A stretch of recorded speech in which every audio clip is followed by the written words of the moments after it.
Hello and welcome to Rcn Unplugged, the podcast where we bring you the voices, stories, and insights that shape the Rotary Club of Nairobi. I'm your host, Rcn, and today we have a thought-provoking conversation lined up just for you. Our guest today is Baston Woodland, a Rotarian lawyer, an advocate of the High Court of Kenya. He's the managing partner at Baston Woodland and Company Advocates and leads the commercial and corporate law department, specializing in corporate, tax, and commercial law. Baston also serves as the director of ethics and governance at the Rotary Club of Nairobi and actively shapes tax and business reforms through the Law Society of Kenya's Tax Liaison Committee. Please join me in welcoming Baston Woodland. Baston, welcome to RCN Unplugged. Thank you so much.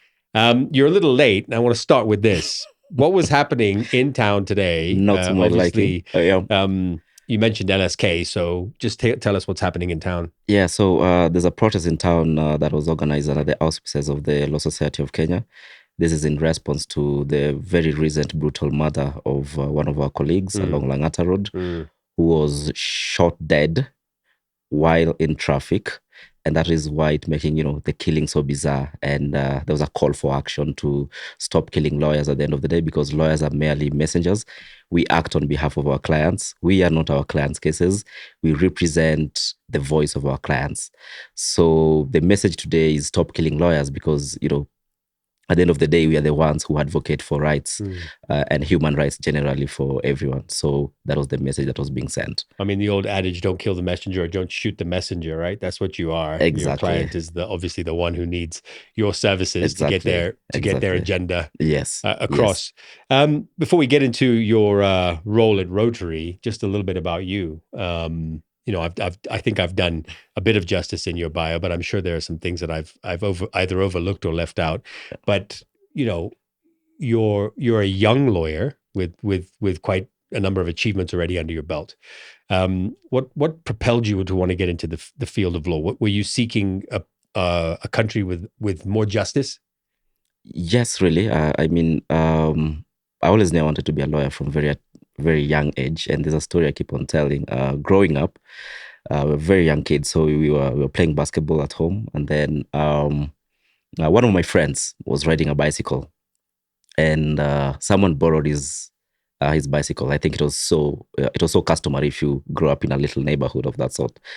So what happened is I asked him, "Do you know who has taken your bicycle?" And he's like, "No, I don't know who has taken my bicycle." Then I further inquired, what if that person doesn't come back? And outrightly, the young kid just told me, my dad is a lawyer. So in my mind, who is this person who is so, if your dad is a lawyer, then does it mean, like you don't care about your bicycle, you don't care about, if someone stole your bicycle, who is this person who is a lawyer? So that is when my inquiry into who is a lawyer started. Mm-hmm. And in my pursuit, I, came to understand the role of a lawyer and everything. And that is how I think it struck a chord in me, just wanting to be a lawyer. Because I resonated then. His father was very powerful, So it was like my dad's a superhero. Exactly. In a way. Yeah. So you don't really care much. So. Yeah. I live with a lawyer. I have a lot of stress-free incidents in my life because I live with a lawyer. Uh-huh. Yeah. If someone if there's something that I feel is unfair, I just put her on the phone with the person and she will read them the riot act, and usually they back off. So I understand. Yeah. But within Rotary, you've taken on a different role. Yes. Well, I mean, there is obviously a legal side to what you're doing with Rotary in terms of your expertise. Indeed. And that's why you were given this role. That's why you were awarded this role. But what motivated you to step into a leadership role at Rotary? I mean, it wasn't, I won't call it an outright motivation to step in the role. I think it was more or less like being thrown in the deep end at the end of the day, because I just joined Rotary. And I think 2 years in, during President Susan's term, she called me and asked if I wanted to join her board. And I said, yeah, I'm really interested. And then she further said, would you like to join the governance and ethics committee? So I said, yeah, I mean, I can join it because it equally mirrors what I do on a day-to-day in terms of corporate governance and whatnot. And that's how I got myself into the role. And when I got there, I met Lady Justice, Joyce Alwatch, who she literally nurtured me into the role, mentored me into the role, made me understand the role of the the ethical values that are ideal for the club. And that's how I found myself more and more deep into the role. And I mean, Yes. it's not bad company with Lady Justice as part of your Rotary Club as well. You know what I mean? Yes. Um, I'm asking this question. Maybe you haven't had I mean, obviously in your legal career, you faced a number of challenges, I would imagine. Yes. So before we get into your challenges in this role, Yeah. what are some of your biggest challenges in your legal career that you've faced? You don't have to go into great detail because I know there's certain information that would be sensitive. Indeed, yeah. But you know, things that where you thought, okay, I'm defeated here. There's no way I can make this happen. In terms of my legal career, sometimes some of the challenges that we go through, especially if you're a corporate commercial lawyer, is that you work with so many regulatory authorities and licensing boards because that is what defines corporate transactions. So there are certain things that are beyond your control, and the client doesn't want to understand. They want you to literally give a way out. So, I think that is one of the biggest challenges. Yeah. So there's a gridlock between what the clients want and what the regulatory authority wants or what the licensing authority wants. And you have to act like the conveyor belt between the two and ensure that they get it right. Yeah. Do you feel that oftentimes clients will, I mean, and I guess for you deal with corporations and large scale organizations, which is understandable. But from a lawyer's perspective, a guy who represents Fareed in court, do you think it is the belief of the client that the lawyer is going to fix everything, and that if you have a good lawyer, you're set? It is. Which is not always the case. Yeah, exactly. It's not always the case, but I think the assumption that a client will usually come is you're going to represent him or her to the best of your ability, and you're going to fix everything. And they're paying you a lot of money to do it. Exactly, because now you have to sleep at night thinking about their problem the whole day, So has there been cases? Sorry, I'm going off tangent here. Forgive me, because this is so interesting. I'll come back to Rotary in a moment. But because it's also good to get a backstory, right? Has there been cases where you absolutely knew the client could not win the case, even with you representing them? I mean, I don't know how it works if you have to say, I can't do it. Because essentially, if I pay you $500,000 shillings or $1 million shillings to represent me, I would assume if you win or lose, I'm not getting a refund, right? That's one, right? I'm paying for your services, win or lose. But you must have been in situations in your career where you're like, there's no way this case is being won by my client. How difficult is that? Because you have to keep fighting, right? Yes, indeed, you have to keep fighting. But also personally, before we take up a matter, we have to give them some sort of a legal advice, So we look at the strengths and the weaknesses of your case. Right. And we can advise that if we take up this case, then maybe there's a 80% chance of success, or there's a 20% chance of you losing the case, right? But at certain times, taking up instructions or cases does not necessarily you have to win at the end of the day. Sometimes it's a mitigating factor. You're trying to buy some time into something.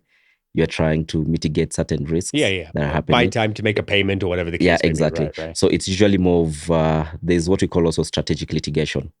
Yeah. So it's you're trying to find an avenue that will best assist your client in the long term. Interesting. Yeah. Okay. I'll move on from that and get into Rotary now. So what is the biggest leadership challenge you faced in your term at Rotary so far? My biggest challenge has been when you look at the docket that I hold, that is the Director of Governance and Ethics, we passed in our bylaws a requirement that we have to vet everyone that comes into our club or all the potential members.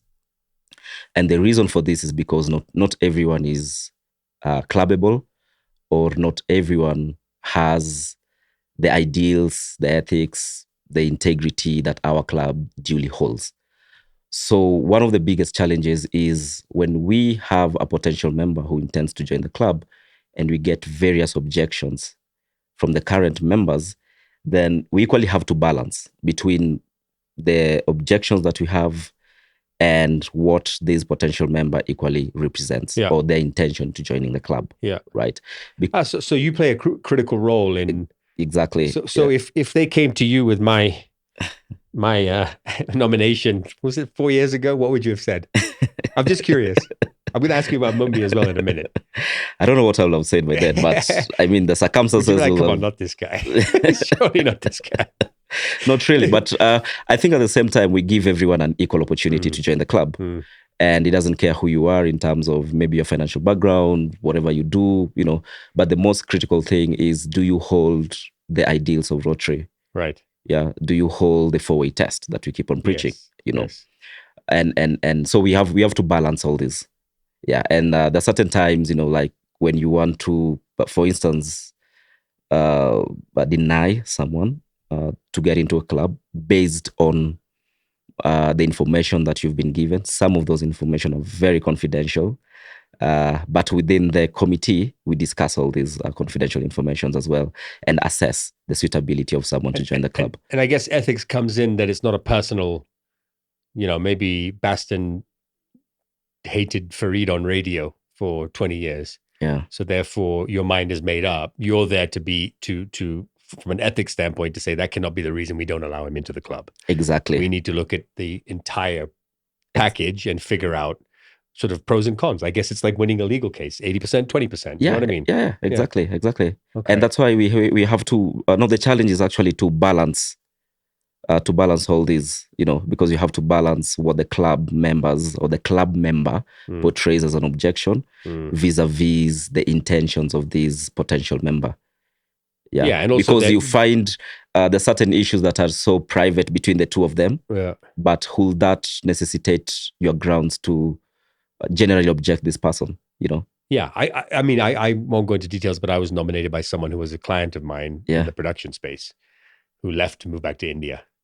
And she nominated me because they wanted someone in the media space as well. So I don't know how it was, what the sort of voting or whatever it looked like, but it's interesting to say that I had a personal relationship with this person. Yeah. Okay, interesting. So how often are you doing this exercise of vetting potential Rotarians? How often does that happen?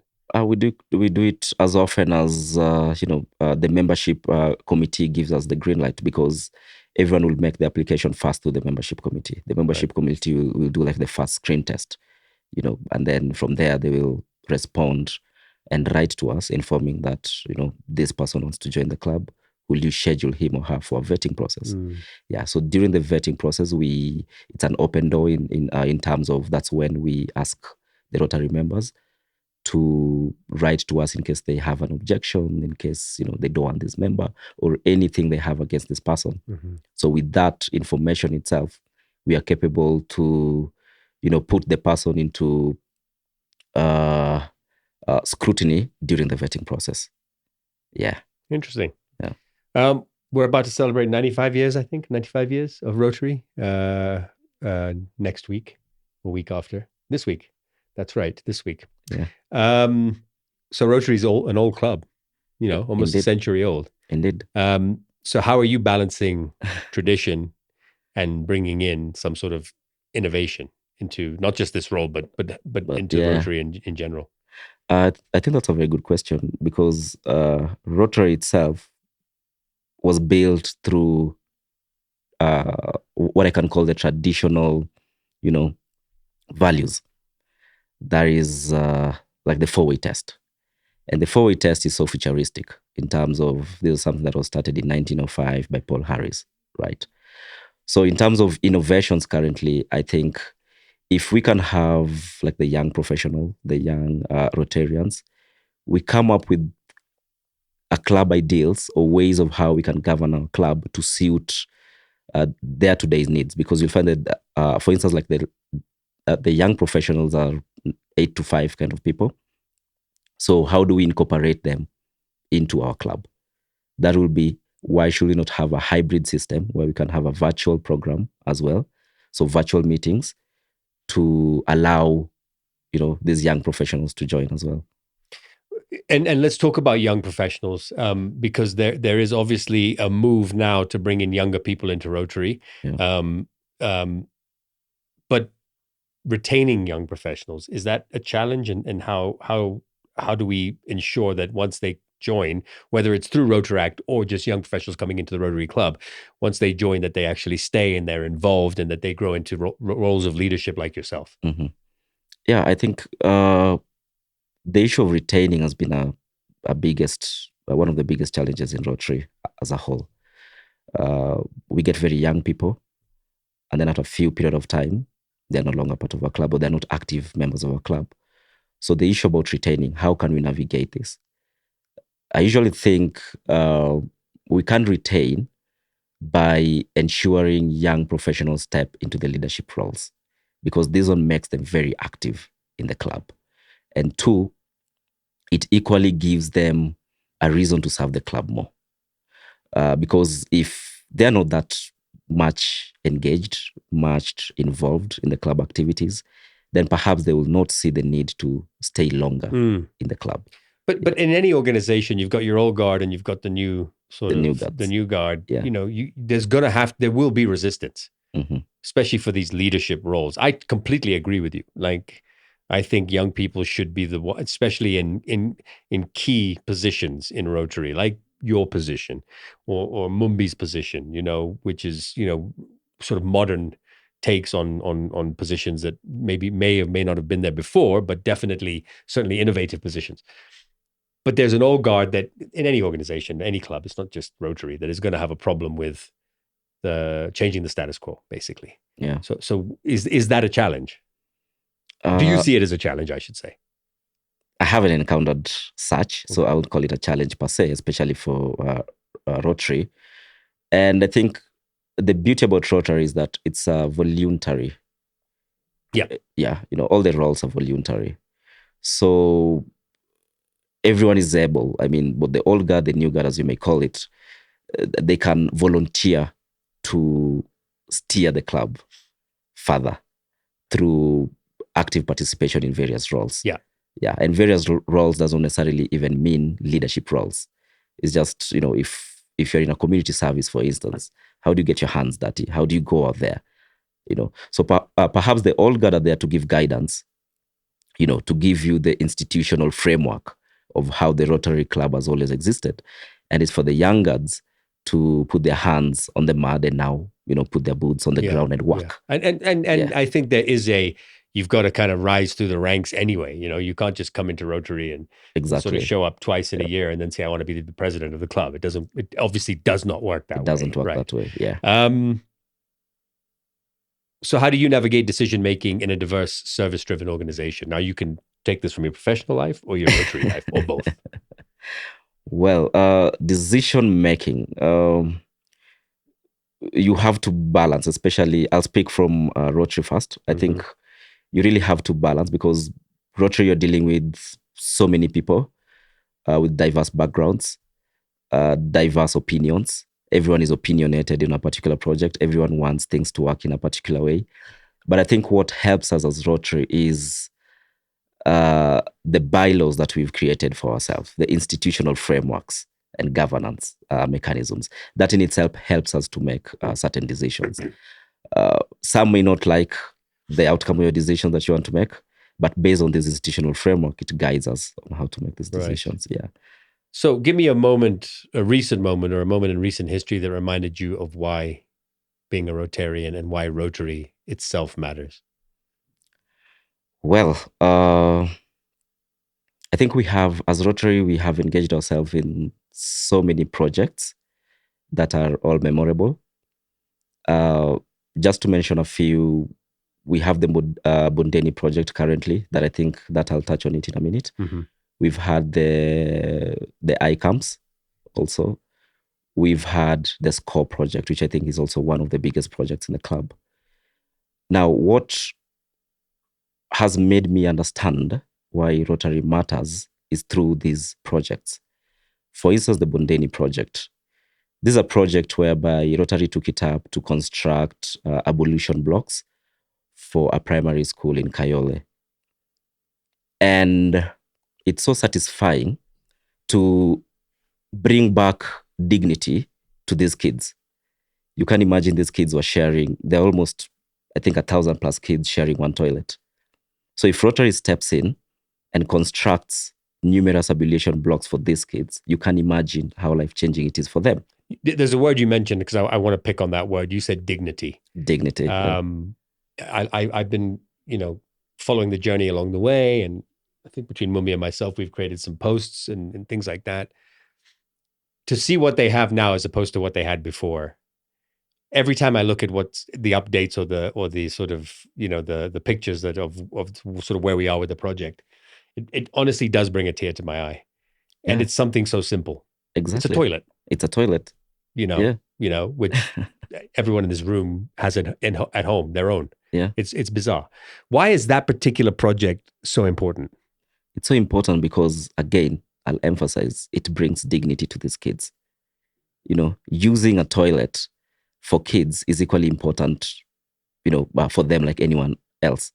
And you can imagine at their age, perhaps if they are exposed to unsanitary way of living, it trickles down to a lot of medical issues and conditions for both boys and girls in the school. So Rotary coming up and constructing these abolition blocks, it brings back the dignity to them. And also, you never know, but it might also reduce cases of truancy, for instance. Yeah. Valid point. Yeah. Yeah. Because, some of these kids might not like going to school because excusing themselves to go to the toilet is a problem. Yeah, or they just don't want to use that toilet at school. Exactly. Yeah, which is a fair point, because I think we have that issue in a number of schools across the country, and it's just wonderful to see. I mean, I'm just blown away by the progress of the work, but also the dedication of Rotarians to make sure that got done. The drive for funding, the people who went in physically to pitch in, as you said earlier, get their hands dirty. It's an incredible project. It's incredible, and also just to mention on that, I mean, this one resonates so well with how diverse we are as Rotarians. We have quantity surveyors, we have architects, we have lawyers in the group, we have auditors, accountants, and everyone came together to assist. They might not physically put their hands down on the ground, but they assisted. The architectural came up with the design. The QS, of course, looked at it, surveyed the plan and approved. The lawyers, for instance, went through the contracts to ensure that we are better placed, as Rotary and the school, and also the contractor. The accountants on the other side, they have to account for each and every penny that is being used. So you see, when we put all these diversities together, we actually try and save. Yeah. You mentioned sleeping children around the world. You mentioned the Bondeni project, and you also mentioned the iCamps. Yeah. I did have a question here, which is, which current initiative do you feel will leave a lasting legacy? But I feel like all three of those are going to leave a lasting legacy. Is there any one for you that stands out from all of them? I mean,